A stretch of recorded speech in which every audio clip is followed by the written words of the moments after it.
Hey everyone, here's a quick heads up. The Agile Online Summit is coming soon. You can get all the details at bit.ly/Agile Online Summit 24. Yes, it's all lowercase, all one word. That's bit.ly/Agile Online Summit 24. Stick with us till the end of the episode to know the dates, the tracks, and some surprises we have ready for you. But for now, let's dive into today's episode. Hello, everybody. Welcome to our TGIF Friday and Product Owner episode this week with Karla Merza. Hey, Karla, welcome back. Hello, good to be back again. So I'm really interested to hear your story of the product owner anti-pattern. We'll talk about great product owners as well, so don't go away. We'll talk about what great product owners do in a second. But first, share with us what was potentially the worst product owner anti-pattern you've witnessed in your career. I worked with a lot of product owners, but the one that sticks in my brain forever is the one from that South African company I mentioned a few days ago. And this person didn't understand the role, first of all. And second, they were creating work for the team, but without involving the team. I don't think... Can you share with us what that looked like? So first, they didn't understand the role. How did you get to that conclusion? Well, first of all, I think it was because they were creating the epics and the user stories very poorly, meaning that they didn't have any input from the developers or the QAs. The second point that made me think that was that they were always complaining that the team asks questions about a certain feature. So they were complaining that although we have like a 2-week sprint, like every day someone asks him for 1 or 2 hours about the feature. So that raised a big red flag for me. Yeah, absolutely. When the product owners complain about being asked, first of all, they are being asked regularly. That's one. And then second, they complain about being asked. One has to ask, as Scrum Masters, we need to think, does this product owner even understand the essential aspects of the role? How did the relationship with that product owner evolve as you were there?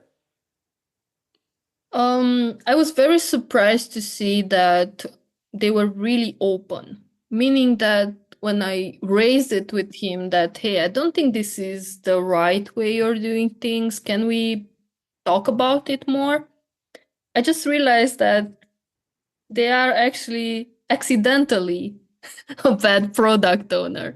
So they were trying to free up the space of the developers by not involving them into the creation of the epics and user stories. It's a good motivation, right? But at the same time, that made him lose time by explaining the features again and again and again. So first of all, what I did was to explain the Scrum framework again, but this time from a product owner perspective. And what is actually the role and what are the responsibilities?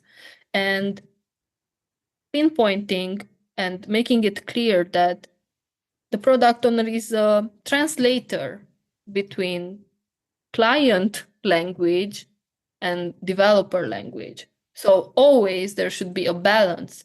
It shouldn't be only the requirement from the client. We should take into consideration what the technical people say and go back maybe to the client and say, hey, this is not possible right now because we need to upgrade the library for this functionality to be supported. Or maybe the product owner doesn't understand the client need. And I gave him this example. If the client comes to you and says, I want you to put multiple menu buttons on the screen. You as a product owner would be like, that would make the website look quite bad, not user-friendly at all, right? And you need to understand why they are asking this. So if you are asking the right open-ended questions, you find out that the need of the client is to actually find an item easier. And then you can go back and say, yeah, but how about a search box, right? And that may be a suggestion that the developers come up with. And they say, if we put a search box there, it will take us 1 day to complete it. But if we do this menu thing with 100 items, it will take us 1 month. And you go to the client and say, when do you want it? And what do you want based on this information?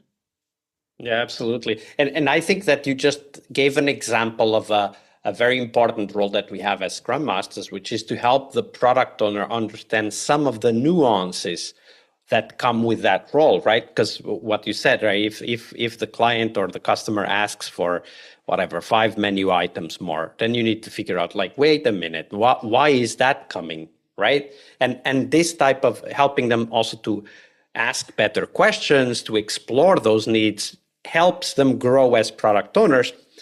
But for us as Scrum Masters, it's also an important aspect to recognize that it also helps us protect the team, because the team should be given problems to solve, not pre-specified solutions that may not even fit what they need to do, right? So I think that's a great example of how we as Scrum Masters can add value both to the team and the product owners by helping them to interact better, in this case, with customers out there.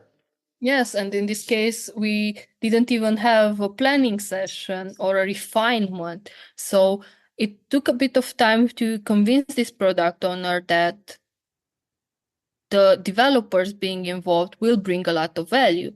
And for example, the product owner doesn't understand the technical nitty-gritty details, but the developers do. The product owner might understand that we only need to test on Windows, I don't know what browser, but the developer can say, hey, we need to also test on this because it has this and this particularity. And also, the product owner might not know that we need to test it on a specific device. And then maybe the client needs to buy that device for us. If we don't have it on time, a release might be delayed with the feature, right? So there are consequences for not involving the team. And that's what I tried to make him understand. And then I also did a workshop with the entire team to understand from both sides what should be the definition of ready. We created it together for an epic and for a user story at first. Then we extended it for bugs as well.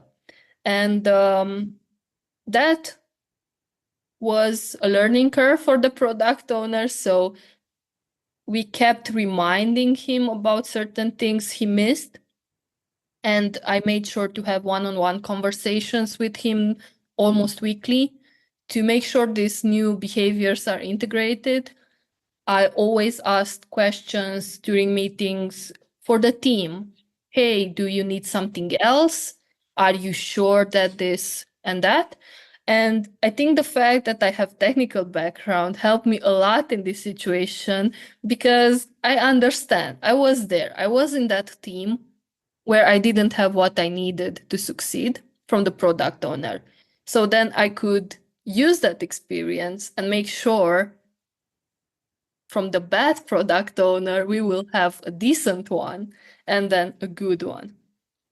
So, first of all, thank you for sharing all of those tips, very important tips on how to slowly improve the relationship between product owner and the team.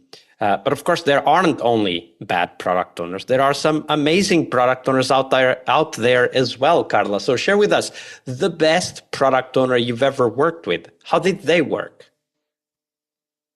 I want to give a shout out to the current product owners I'm working with because they are amazing, and I will give them as a good example in this situation. So first of all, when I joined the teams, I had a one-on-one conversation, and we were open about our past experiences, about our expectations, and the needs from each other. So being open to this type of conversation is the first thing a good product owner should possess. And that is actually the base for our relationship. And having multiple conversation on these needs and on implementing several things is also a trait of a good product owner. Of course, when you join a team, you observe a bit for multiple weeks, maybe certain things, how the product owner does certain stuff. And it was great to see that both of them were very open to feedback. For example, I told one of them, hey, I think you are speaking a bit too fast in the refinement session, and I fear that our colleagues don't understand you. And she was like, yeah, thanks for telling me that. She didn't take it on board, but I was surprised that at the next retrospective, she brought this up with the team. She was like, hey guys, how do you feel about the way I'm explaining things in the refinement? And people said the same thing I did. Hey, I think you're speaking a bit too fast. Could you please leave the story on the screen sharing more so we can also read it? Because, I'm Polish, I don't understand English that well, or I'm Indian, whatever culture. So this facilitated a good discussion and we found good solutions. Then she also asked, are you okay how I write the user stories? What else would you need me to be more attentive to? And again, the team gave the feedback and she started implementing it slowly. And now I think we are at a good point where we are having the user stories in a better state.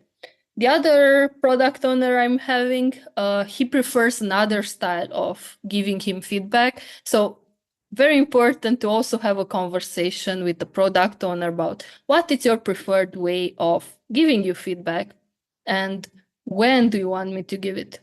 And I think them being so open to this conversation is what makes them a great product owner. They also have empathy and curiosity.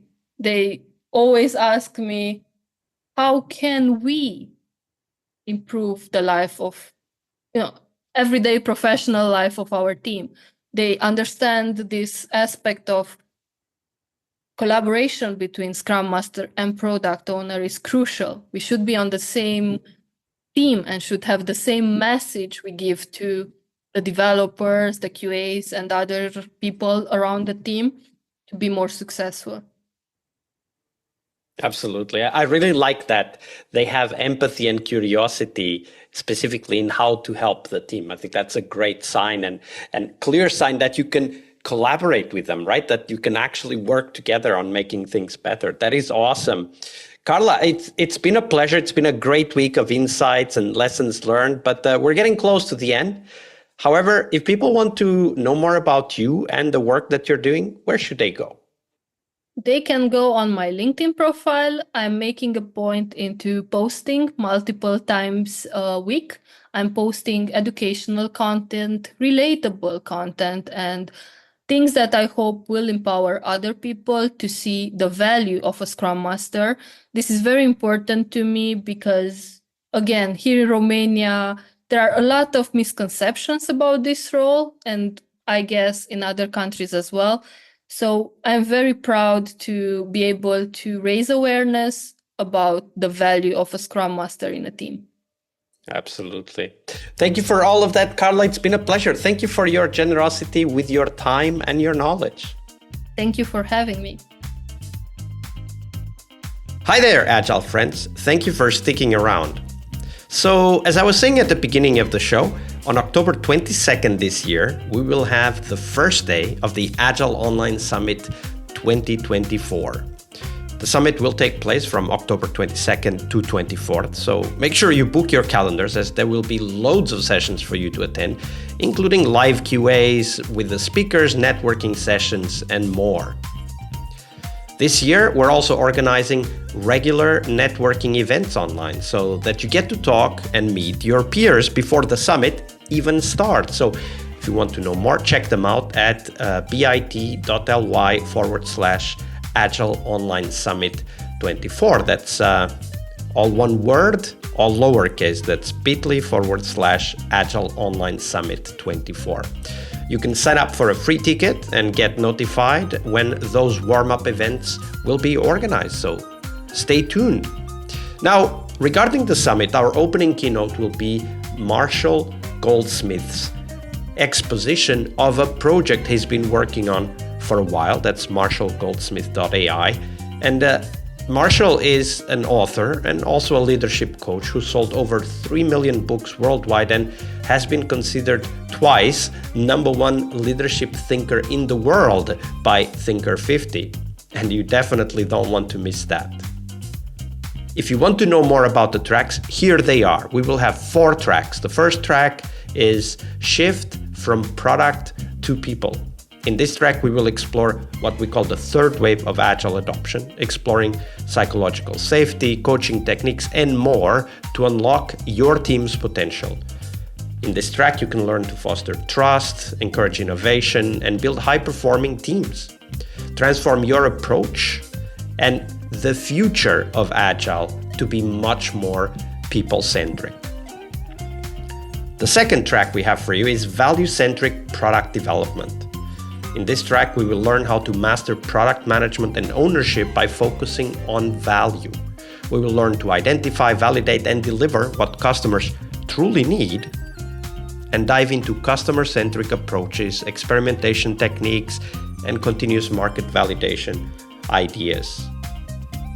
We have to accept that if Agile is to succeed, we have to become value-centric, and that's what we explore in this track. The next track is titled Agile Coaching Masterclass. We want to help take your coaching to the next level and transform team performance. Develop key Agile coaching skills, emphasizing people-centric and value-centric approaches in line with the previous tracks. And we will help you learn how to guide teams towards value focus and effectiveness. In this track, we want to help you unlock the potential of the individuals and the organizations you will be working with. After all, the future of Agile is coaching-centric. And finally, the last track, and definitely not the least, is all about the future of Agile. Explore the trends shaping Agile's evolution. The previous 3 tracks do that as well. Discover real-world success stories from innovative companies pushing the boundaries of what's possible today, and learn how practitioners are evolving Agile practices, gain insights in how to revolutionize your own approach. After all, the future of Agile is here, so let's explore it. You will also have the opportunity to network with your peers, so get your ticket and join our Slack at bit.ly/Agile Online Summit. That's all lowercase, all one word, bit.ly/Agile Online Summit 24. As always, we have free tickets and the VIP tickets, so check them out. It will all be available at bit.ly/Agile Online Summit 24. I'll see you on the conference floor.